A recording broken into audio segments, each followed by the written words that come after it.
Hello friends, welcome back to my channel. I am Dr. Himanshu Gupta and today I have with me Dr. Anjali, who is a dermatology resident in Maulana Azad Medical College, and she will be discussing with us that why did she choose dermatology as a branch, why did she choose dermatology over radiology, and what are the future prospects in dermatology. Hello everyone, I am Dr. Anjali Bagrodia, postgraduate resident of dermatology, Maulana Azad Medical College, and today I am here to discuss with you why did I take dermatology as a branch. Let me be very frank. What I've seen with me and with many others also, mostly people choose dermatology as a branch of exclusion. Not because it is not very good, but because in undergraduation we have very little knowledge. We don't know many things कि dermatology में actually है क्या. And obviously that you will be able to know once you join dermatology only. So for me, why I took it, so जब तक internship आता है, most of the people they can choose one or the other branch. या तो internship के time पे when you work, you are able to, ठीक है, तुम्हें पता लग जाता है कि हाँ ठीक है इस branch में interest है या फिर उस branch में नहीं है. So I wanted an end branch. See, and I did not want a very hectic life. I wanted कि थोड़ा ठीक है मतलब whatever you say, but I did not want a very hectic life. So and I wanted a medical branch also. So medicine was out because it was ठीक है rather hectic. And surgical branches I had never any interest in surgical branches. So gynae and surgery, these subjects were also out. Initially I had once thought of taking pediatrics, but then I don't know, matlab, see, it depends on your interest also. Then I did not feel like I had any interest in it. So pediatric was out. And then I thought of derma versus radio. So I thought of taking derma over radio because I wanted clinical interaction. I wanted to interact with patients. That's why radio was out for me. So what was left was derma. So derma was a branch which fulfilled all the requirements I had. So I ended up taking derma. Let's now discuss another thing. See, initially I chose dermatology as a branch of exclusion, but obviously once I get into it, so I've now with however little experience I have, I got to know so many other things. People think it is a very boring branch. There's nothing in it. बस steroid लगा दो सब कुछ ठीक हो जाता है. But dermatology is not only about steroids. See, to make diagnosis, to treat something is very difficult. Diagnosis making is very difficult in dermatology. You just have to make a visual diagnosis. You have to see the patient and you have to make the diagnosis then and there. Every other patient will look like the same. It happens in dermatology. There are mimickers. Initially you will find everything like the same. यार ये भी वही है, वो भी वही है. But then it's a trick.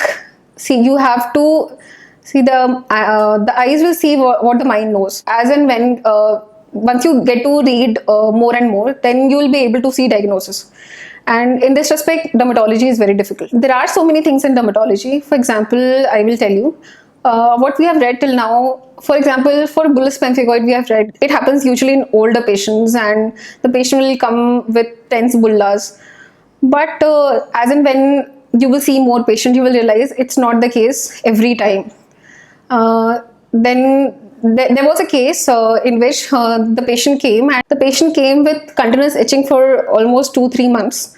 For a very long time, he just had itching along with the papular reactions on all over his body. And the patient was not relieved of his symptoms. The patient, he had steroids, he was applying emollients, but there was no relief. The patient was roaming here and there for so long time, and somehow when he came here, then biopsy was advised for him, and the patient came out to be positive for bullous pemphigoid, which could not be thought of if you had not clinical acumen of what it could be, or it takes experience. It takes experience and knowledge to see everything, and it was not something you just could diagnose but just like that. So it was a very interesting case. Then there was another case, a female patient who had history of chronic diarrhea. The patient came with history of some itchy papular lesions over face, and the patient was diagnosed with HIV eosinophilic folliculitis, which I was so astonished to see that just by seeing some itchy lesions, and the patient was said to be a patient of HIV, and actually the patient came out to be HIV positive. So these cases are very interesting. I found that very interesting. Let's discuss another point. Actually, I want to tell you something. dermatology is not like the other branches. See, you start learning from the first day itself. Obviously, in other branches also, but things are a little different in dermatology. See, you start learning obviously, and from second month onwards, you'll be going for obviously along with your seniors, but you'll be going for seeing referrals also from which come from different wards, and almost in 2 to 3 months, I guess, you'll be able to make some diagnosis also, which is very rare. Actually, you will not see actually others making this much progress in their initial part of residency actually. So it's not like you'll learn very late, or you'll start learning from second year or third year only. You have to start learning from, and you will start learning from first year only. We have leprosy clinics which are mostly seen by first years only. Then we have STD clinics, then we have a minor OT, a major OT, and then procedures like laser. In minor OT, there are procedures like electrofulguration, which is done for syringoma, electrocautery, which is done for warts. Then we have procedures like TCA application, different concentrations for different diseases. It is not very easy. You just cannot apply. It's an acid, right? So applying that is also an art. Then you have many other things like biopsies, which are done in minor OTs, and the first year is only doing it. The first years are there who do all the minor OT procedures. So you learn all of this in your first year only. Then we have major OTs, obviously. Then in major OTs, we assist SRs. So SRs and seniors which are there. But in major OT also there is so much to learn. You will learn many things in major OT also, in first year only. You see procedures like nail avulsion for different nail diseases. Then you will get to see matrixectomy, vitiligo surgeries, various vitiligo surgeries. Then किस में क्या करना है, when to prefer. There's so much to learn actually. Then apart from this, then you will have your seminars also. You will present seminars also. You will start presenting them from the first year only. You will have journal clubs also. You will start presenting the journal clubs also from the first year only. So I've seen in other branches, some of the other branches I've seen that maybe the seniors they present one, but in dermatology we start presenting all of these from first year only. We are given a basic idea of everything from first year only. Anjali, can you tell us the common diagnosis that you make during your first year of residency? See, first year, mostly the cases that come to us, I will tell you frankly, mostly the cases that come to us are of tinea and scabies. But apart from that, we have leprosy cases. Leprosy, actually, I find it very interesting. There are so subtle changes in leprosy patients, and they can be you can save the patient from many things if you just notice that subtle changes. So there was a patient actually, he was suffering from neuritis, a silent neuritis. The patient had not had any symptoms. He was not complaining of any motor weakness of his limbs. But on examination, the power in the lower limbs was less. At that time, it was ignored. And at a later time, in 2 to 3 months, the patient developed actually foot drop, which was a major mistake.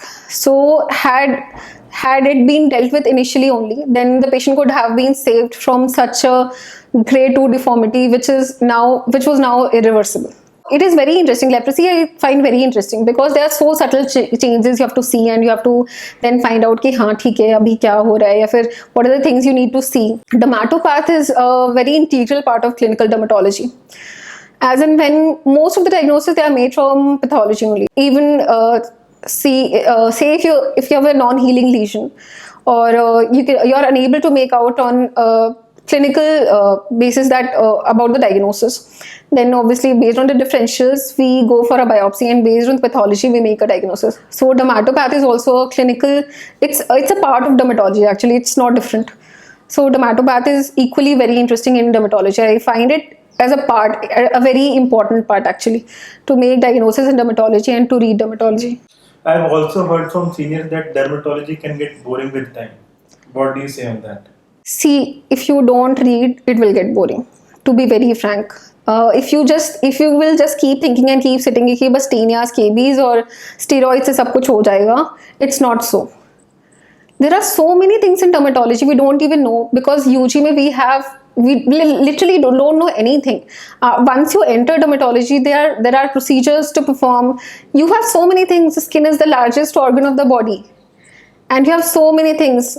Aesthetics से लेके dermatosurgery से लेके trichology is a different branch, dermatopathology is there, then photodermatology, everything. We have so many things we don't even know about कि अच्छा क्या क्या हो सकता है. Then hair transplant is altogether a different thing. You have so many things to read. और इसके बाद भी if you come to clinical dermatology itself is so astonishing. You have so many things to read. How to differentiate if there is a lesion, how to differentiate. What are the clinical points you should take in to differentiate the differential diagnosis you have made.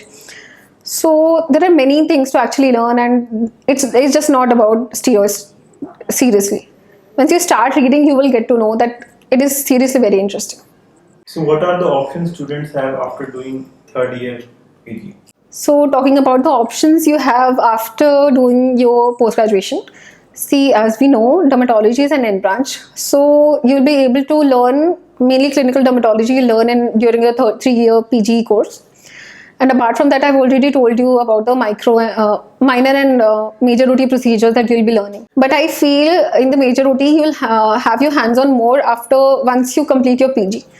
So for me, obviously, one obvious thing is after completing your PG, you can join a senior residency. That's one thing. Then after that, obviously it's an end branch, so you can start your clinical practice also. If you want, you can start up your clinic also. That is not an issue. Then we have observerships and fellowships in dermatology. It depends on you when you take them. There are actually many things. Fellowships in whatever I've told you before this also. There are different varieties like dermatopath. I have already told you about dermatopath. Then we have trichology, in which there are separate section which deals only about the hair and scalp. Then we have aesthetics, about the external beauty. Then you have so many things in aesthetics also. You can do fellowships and observerships I was talking about. Fellowships are usually of a longer period, which varies from 1 to 2 years, and observerships are there for a shorter period from 2 to 4 weeks. Both can be both government also, private also, and India also, outside also. There are in dermatopath there are few I will tell you few observerships and fellowships. There are some in CMC. Then AIIMS Delhi also has an observership in dermatopath, which is approximately of 2 to 4 weeks. And then there is State Medical College, Mumbai. There also you have it.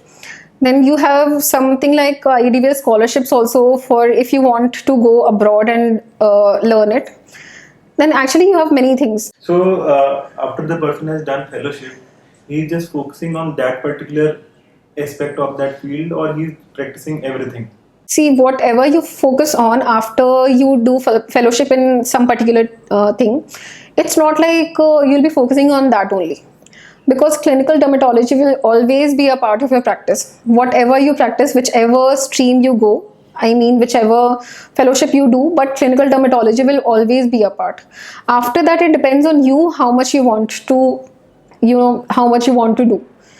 So there is no end of learning and there is no end of doing also. So you can learn as much and do as much as you want. And after the 3 years of PG, does the student have enough experience to do a private practice? See, actually, after 3 years of PG, I guess it is a personal choice.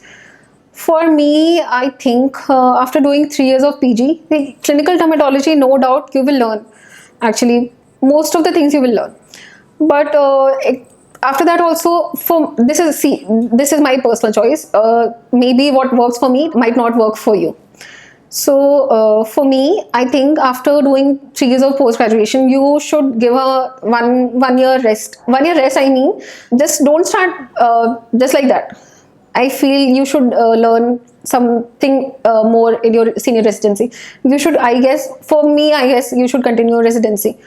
You should at least 1 year or 2 years you should learn in senior residency also, because there are many things you will not do during your PG course. Many things like procedures, actually, mainly I feel major surgery procedures, major OT procedures, actually I feel that you will not have many hands-on on them during your PG life. Before you start your private practice, you should have enough knowledge, so you will have viable patients come to you. see that thing every time it will come. ये तो mind में आएगा ही कि भाई मेरे पास patient क्यों आएगा. So you will have to do something extra for which patients will come to you. Before you are starting your private practice, I guess you should be, best actually. You should try to excel in most of the things you can, so that you can treat patients better. That is it. So friends, this was all about dermatology as a branch. Hope you liked the video, and if you have any doubts, you can write to us in the comment section below. And don't forget to give a thumbs up and subscribe to my channel.